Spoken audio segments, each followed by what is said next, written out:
વર્ષો બાદ પ્રભુની સમાધિ ખુલી, બીતે સંબત સહસ 87,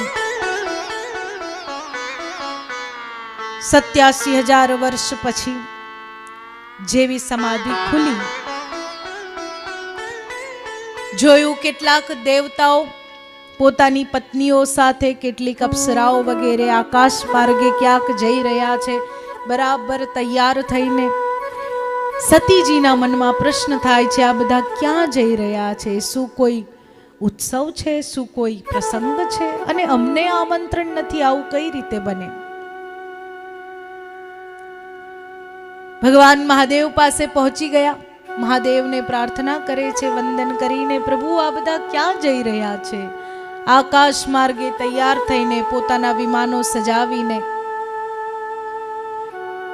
પ્રભુએ પહેલા તો કહ્યું, દેવી જાણવા જેવું નથી, રહેવા દો ને. પણ ના જાણવું છે. ઘણા લોકો હોય ને, બે જણ વાત કરતા હોય, આપણે જઈએ, એ બંને જણ વાત કરતા બંધ થઈ જાય, પણ આપણે જાણવું હોય શું હતું, કોને શું હતું. પેલા કે સામેવાળા, કઈ નહીં, રહેવા દો ને, કઈ નહોતું.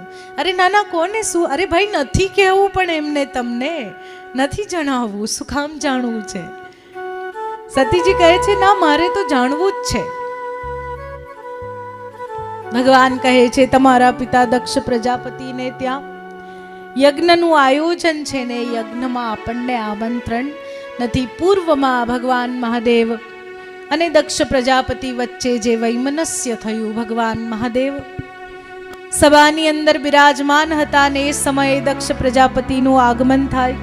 બધાએ ઊભા થઈને સ્વાગત કર્યું. પ્રભુ સમાધિસ્થ અવસ્થામાં ઊભા ના થયા અને દક્ષ પ્રજાપતિ અપશબ્દ બોલી કહે છે, જુઓ તો આ મંગળ વેશ વાળો આ શિવ, જે આમ તો મારો જમાઈ છે, જેને કમ સે કમ શ્વસુર હોવાના નાતે મારું સન્માન કરવું જોઈએ, એ મારું સન્માન કરવા ઊભો નથી થયો.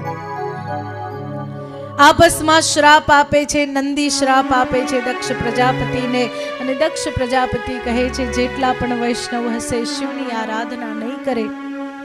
નંદી કહે છે, જે શિવની આરાધના નહીં કરે એને શ્રી હરિની પ્રાપ્તિ ક્યારેય નહીં થાય.